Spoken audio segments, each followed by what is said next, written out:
Welcome to another episode of The Shift with Elena Agar. In this episode, I speak with Jess Galica. We actually talk about her book, which is right here. It's called The Leap.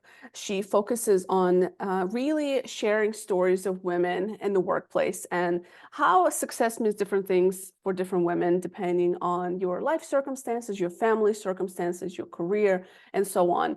And for her, being a mother now as well, it was really insightful to hear how she plays the balancing act, or maybe it's not even a balancing act. It's more of like, how do you prioritize all the different responsibilities that you have as a woman in leadership and as a mother and as a wife and so on. So I found it pretty interesting to chat with her because she really dives deep into challenges women face in the workplace, again, based on her book and the stories and the interviews that she shares in her book, really from biases to hurdles to the often unseen impact of just caregiving responsibilities.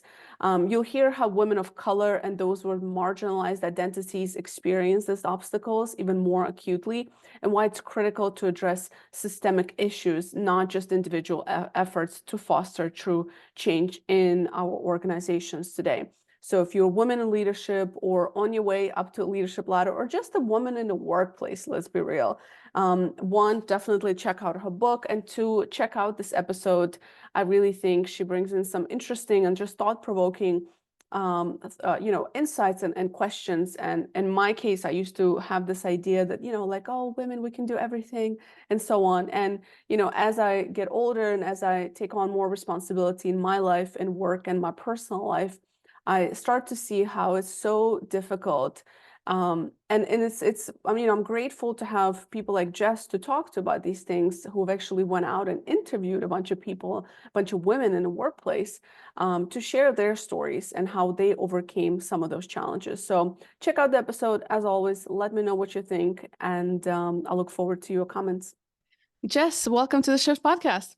Hey, Elena. So happy to be here. I'm really excited to chat with you. I recently finished a book. I'm going to show it for those people who are watching this, but we're also going to make sure that we link it. And I see it in the back of your video, but I absolutely, first of all, I love the cover. I love the neutral colors. I'm all about neutral colors, and I think my audience knows that. Like, everything I own is like super neutral. My house is white and neutral colors. So I related to that very much. I'm excited to dive into it and just kind of understand what sparked this passion for you to write about these topics. So can you tell me a little bit more about that personal journey that led you to write Leap? Yeah, for sure. It was such a personal journey. The whole book was really born out of my whole career. And I spent the first 10 or 15 years of my career really with my head down, kind of taking steps that were pretty traditional and everyone had told me were the right things to do. So I was collecting a lot of shiny gold stars, as I say. I worked for cool startups. I went back and got my MBA from MIT. I worked in management consulting at one of the best global firms. I worked in tech. And all along the way, it just felt like it wasn't quite right. And I never felt fulfilled. I never felt like I was in the right place despite being in successful positions. And after doing that for over a decade, I started to really kind of pull up and think, okay, how am I supposed to think about this? Right? There must be a different way to do it. And that also coincided with me becoming a mom for the first time, which really changed my perspective on my identity in general. And kind of became this tipping point for me to start to want to think about how other women reckon with this experience of pulling up and wanting to make a shift and a change in your career. And so that launched the research for the book, which was speaking with women who have made very intentional and very big strategic reinventions in their career. You know what I find interesting? I'm curious to hear your thoughts on it. So you mentioned that, we always push to, like, reach for, get those stars, right? I'm curious, if you are to go back and tell your younger self, like, hey, don't worry about the stars, like, just do you, like, don't worry about achievements and all that. Would you have listened? Oh, it's such a good question. Um, it's impossible to know, right? Okay. Mhm. I certainly know that if I had listened, I think that my trajectory would have looked different. Um, there's a reason that I got to this point, right? I Yeah. mean, there were forces around me, right? There were the experiences of my parents, how my parents raised me, the, communities that I was a part of. And so I don't know that me just floating down as my future self saying, hey, don't worry about this, would have been strong enough to actually overcome all of those things that were conditioning me and developing me into who I Mm. would become. But certainly I wish that I would have internally, had those experiences and that conditioning that would have made me more open or more courageous or more willing to really go after the stuff that interested me, as opposed to just listening to what everyone else told me was the right thing to do or the successful thing to do. But that's not easy. And for someone who that doesn't come easy to, it's really, really hard. Like that is a major, major shift to start to ignore the voices around you and really listen to your own voice. So yeah, it's hard to know. It wouldn't have been enough, just some like one-time angel voice, but I Yeah. wish I had more of that influence and that kind of guidance and message earlier on. Yeah, it's just it's interesting because I when I speak to a lot of people and they're and it's and myself my experience as well, and it's like, but would I have listened to that? And it's like probably not, Yeah. because I feel like it's a process and Yeah. you have to go through that journey to get to that point to write a book about or change your trajectory of your life and career. But I feel like it's part of the journey and you just can't escape it. And I see a lot of young people just Yeah. trying to have like hack life, and I feel Mm. like it's just a process, and like it's just part of the process. Like you gotta go through certain like decisions and until you know better, right? Or until you Yeah, know yeah. differently. So Yeah, I agree with you. I think two things. I do think there is some, you can expose yourself to things and you can, learn things, right? That kind of get you help you make better decisions quicker, right? So I do believe in that. I don't believe that we're totally just like helpless to, roam and whatever's going to happen will happen. But I think you're really right that there is something about time, right? And something about experience and something about you just got to go live that journey a little bit to get there.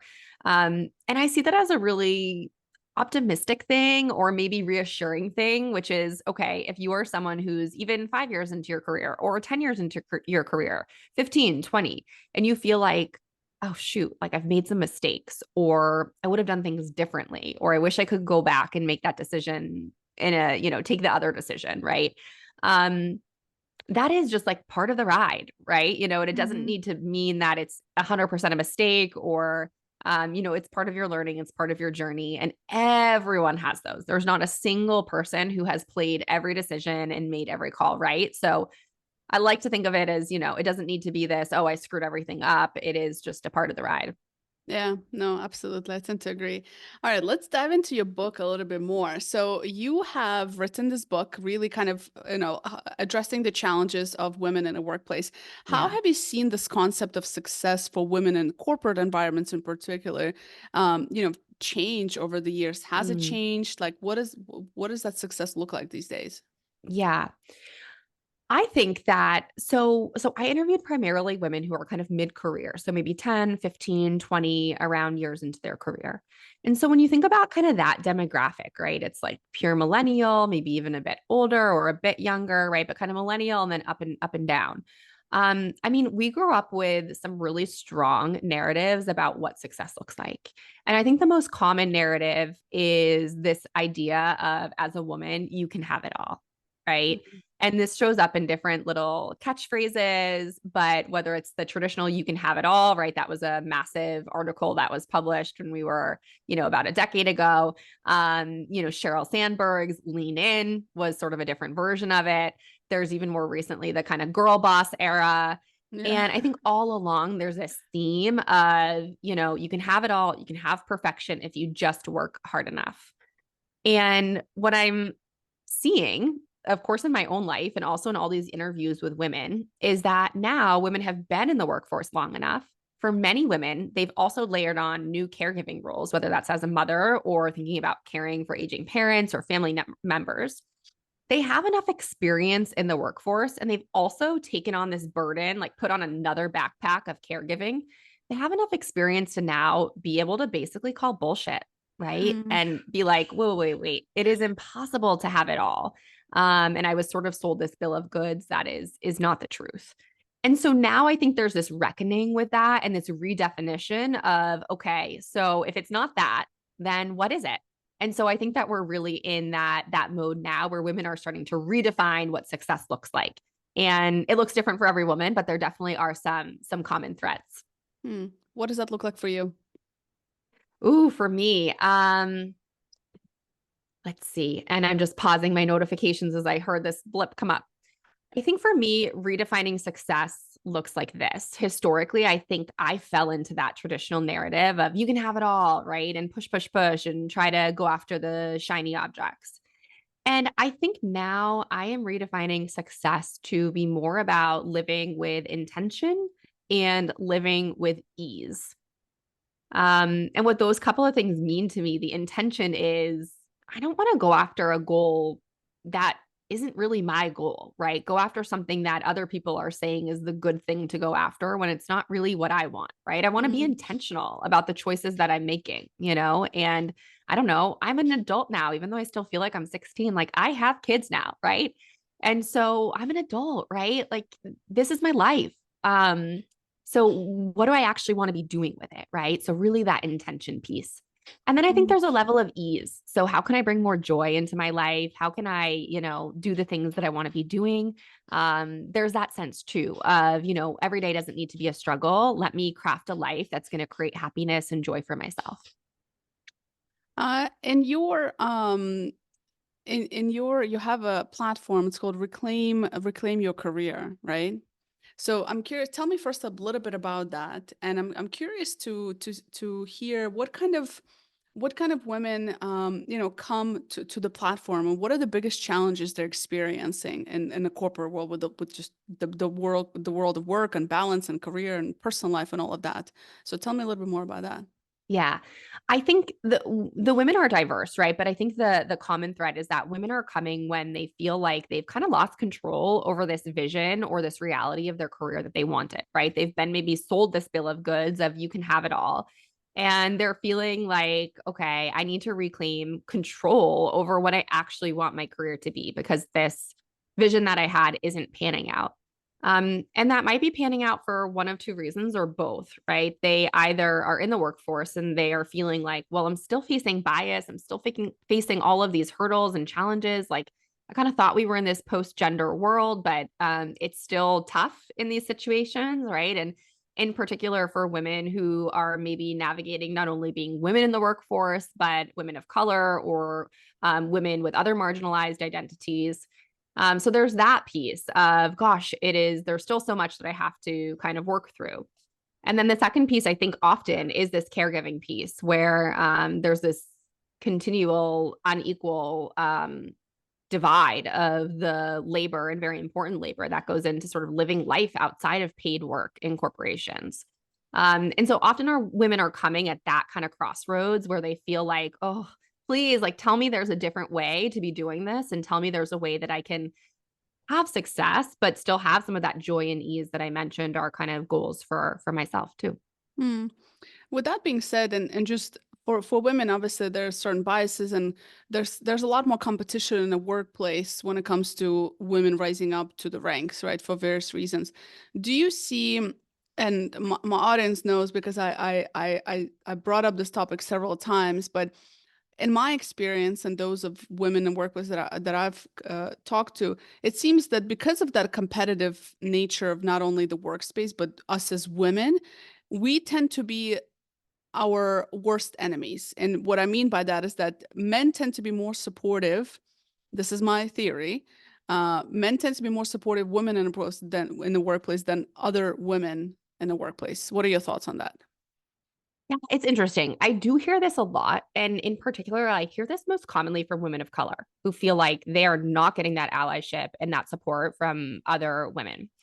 Um, I think that a few thoughts. One, like people's lived experience is their truth, right? And so I think there is an element of this, particularly when I hear this from Mm. women of color, like we need to accept that as, yeah, that's the truth, right? Um, I think the other elements though are I am also a little bit sick of people kind of looking at women to solve this problem, right? Mm. And I think we're seeing this shift, but I'm a little hesitant. to kind of spend too much time like focusing on individual women solving it, right? That, oh, if we Mm, just got enough female mentors that would pick up other women, or if we just got enough women, like this isn't on individual women to solve, right? I mm, think these are systemic problems, these are structural problems. We need to be thinking more at that level to really be successful.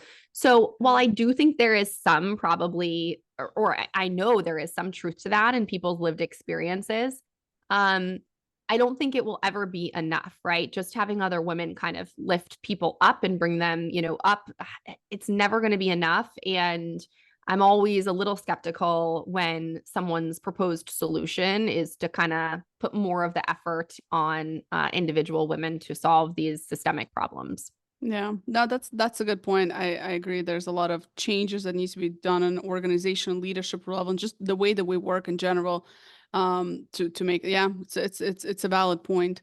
Um, in terms of, you've also been described as somebody who's structured thinker and excellent people manager. How has these qualities influenced your approach to writing and advocating for women in leadership? Structured thinker and excellent people manager. Yeah.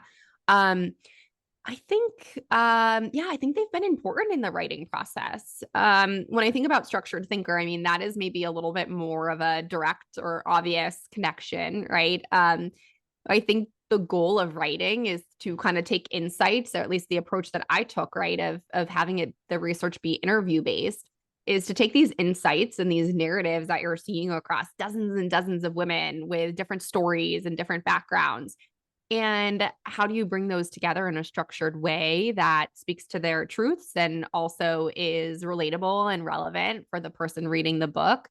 So I Mm, think the ability to do that, right, which is kind of rooted in some of my, sort of consulting days and probably just the natural way that I view the world, was really helpful. The ability to kind of take different insights and different themes and distill them down into something digestible. So I think that made a difference for the book. And then as a people manager for me, I think there's many great, many ways to be a great people manager. I think for me, my natural strength is just to care about the person, to be really invested in this person. So for me, it's always, okay, yeah, there's a job to be done and there's goals to be met and all of that. But I am always genuinely invested in, okay, but what's this person's life and how's their career and what are they hoping to get out of it, and how do we think beyond just the kind of job that's in front of them. mm, um, and I think that interest in people, right, extends to when you're hearing people's stories, in preparation for research and writing, just really wanting to understand the truth of people's stories and convey those in a way that felt really authentic and good to them. And that was some of my favorite part of the writing process, was these interviews that I had with women. oh, It was really, really fun just to kind of hear and reflect. And I think for them, valuable too, almost like it became almost like a therapy session, right? Like, tell me about all these choices you've made and the challenges and all of that. So yeah, I think they related. I mean, my corporate work is super different than the work that I did writing, but I think the strengths that you have, that you navigate work with, they come with you no matter kind of what the job is in front of you. mm. How do you prioritize all these different kind of hats that you're wearing? You're, a wife, a mother, Mm. a writer, and, I'm sure you're going to be producing more content on this kind of topic. You speak on this topic, you have a full-time job, all those things. How do you prioritize? I don't want to call it balance because I don't know if it's a balance ever, but maybe prioritizing. What do you have like specific tips that you can give to others? I think prioritize is a better word than balance. I love that you use that. I would say I prioritize imperfectly. Um, I think that the best way to prioritize is to just get really clear on what you're saying yes to and get really clear on what you're saying no to. And also to keep in mind that that prioritization won't always feel good. And I think Mm, that was a real learning lesson for me. There are prioritizations that I have made, or decisions or trade offs that I have made. And I think there's this feeling that, oh, well, when you make those trade offs or priorities, it all feels good. You feel good about it. And it's like, no, not always, right? Like, yeah. I mean, there are opportunities tied to the book, right? And marketing and launching the book that I turned down or didn't invest time in because I didn't have it. Mm-hmm. And I didn't feel good about that, like I wanted to do those things and yet I couldn't or I didn't, right? Because I wanted to do or needed to do the other things more. And Mm-hmm. so I think for me, when, the biggest, I don't know, everyone has their tips and tricks about how to prioritize, but I think the one that's been the most meaningful for me is just really getting comfortable with the fact that, like, ooh, sometimes it's going to feel shitty. Like sometimes you're going to say no to something, and it might not feel awesome, right? And that's been freeing in a way that, okay, I just need to make some decisions and they're not always going to feel good. And let's keep moving. And then also just remembering that like perfection is the enemy of great, right? Or whatever the saying is that, Mm-hmm. if you're Mm-hmm. waiting till perfect to do it 100%, it will never happen. Yeah. That's been a helpful thing for me to hold on to. Yeah, I think that's a really good point because I love that you mentioned it's not always going to feel good because I think you're like, you think it's going to, it's all going to align and it's all going to be fine. And it's not. Sometimes it just sucks and it's just what it Yeah. is, right? So Yeah. yeah, I love that you said that. There's a good quote. It says, easy choices, hard life, hard choices, easy life. Yeah. And Yeah. I Yeah. love it. It's one of my favorite quotes. I forgot, can't quote the person, but I'll include it in the show notes to give them credit. But yeah, I very much appreciate what you said about that. As you're kind of, with the growth of the book and just the maybe the next things you're going to be doing in your career, what are some of the things you're super excited about for maybe within the space, or are you venturing into anything else in the next year to 2 years? Yeah, the thing that I'm most excited about is doing more coaching work. So, over the last year, I have not been taking on new coaching clients because I've still been working in a corporate capacity. I welcomed a second baby and, I launched the book into the world as well. And so there's a perfect example of just a trade off, right? Where I was like, nope, this is just a spigot that I've got to close a bit, right? For now. Mm-hmm. And so that's what I'm really excited about for 2024 is doing more coaching, right? More one-on-one coaching with people and with women. So yeah, being able to kind of kickstart that and put more energy into that will be something new for me this year. So there's lots of Nice. other stuff that I'm doing, but that's what I'm most excited about. Nice. That's exciting. How do you see the world of work shifting towards, or just not even specifically towards women and leadership, but just what do you foresee in the world of work? Any changes that you want to predict or based on the work that you're doing? Mm. Yeah, I mean, I'm not a future of work expert, so to speak, Right. but I think the one theme that I think is really interesting and I see continuing to evolve is this more portfolio based approach to work, right? So I think Mm, historically, when we think of work, we think of you have a job, your 9 to 5 job, and that's it. And I right. think we're seeing a lot of new models emerge where it's more of this portfolio approach.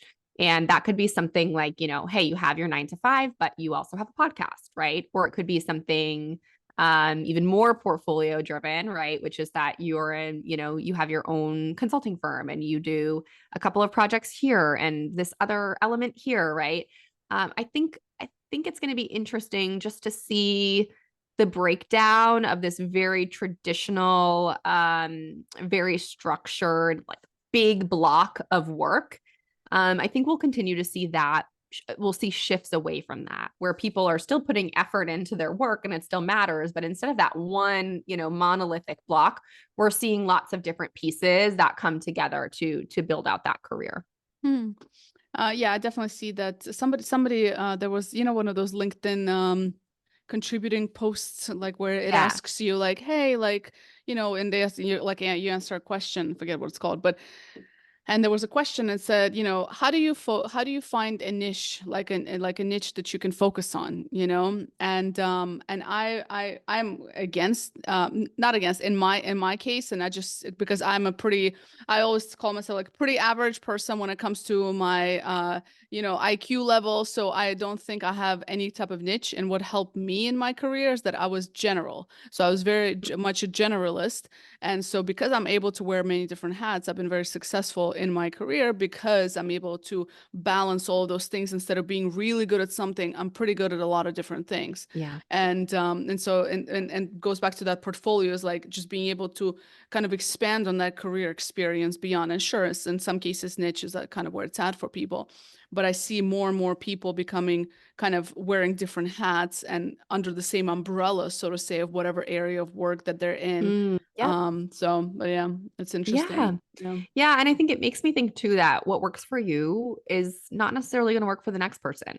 Yeah. Right. So you have to kind of think about your career, not only with, okay, well, what's the way that the industry is shifting or ways of work are shifting, but like what's going to work for you. Right. I mean, Hmm. as you're saying, Elena, right? If you are someone who likes to wear different hats and likes to kind of be that general athlete as opposed to the specialist, wonderful, right? That might be the best fit for you and the thing that Yeah. will lead you to most success. There are other people for whom that would feel so stressful and like such a nightmare, right? Oh, I need my specialty. I need my thing that I'm, so confident in, and I can just, stay in this, comfort zone and go deeper and deeper, right? So you've just got to figure out what works for you specifically. Yeah. Another question I have for you is more related to on the personal side. How has motherhood changed you in terms of the work that you do? Have you seen any Mm, impact on your work? Like in terms of maybe like you're a better leader or yeah. more patient, or I don't know, maybe something. I'm just curious. Yeah. Oh, it's changed me so dramatically. And the book itself, to be honest, too, it's not about motherhood, but it has resonated so much with mothers that sometimes people think it's about motherhood, because that's kind of, like the but, people who have reacted to it the most. Motherhood changed my approach to career in fundamental ways. I think one is it did change my identity. So my career identity, right? If you think of your life as a pie, right? You've only got, space for so much in it. And when you shove parenthood in there, it's like a huge piece of the pie. And so you Mhm. have to reevaluate, okay, what does work look like? You just have to. So it gave me that opportunity to rethink about my career and know that I was still getting a lot of fulfillment and joy from other places too. So it opened up a little bit of freedom. Mhm. Um, there's lots more elements about the identity piece, but I'll also shift to, just more pragmatically or tactically as a leader. I think the most dramatic thing that it has done is it has made me a more calm and a more centered and a leader who is better able to prioritize, to go back to that word. Mhm. um I think, I talked with someone once about the difference between urgent and important. And I think as a parent and especially as a mother, you just have more perspective and more context. You become a phenomenal multitasker and a phenomenal at prioritizing in a way that just drives a lot of efficiency and a lot of clarity. You get really good at figuring out what matters, what Mhm. actually matters. Of the 10 things that I'm doing, shoot, gosh, I really only have space to do 6 or 7 of them now. Is there a way that I can do that that actually won't impact the business in a negative way and might even create some upside?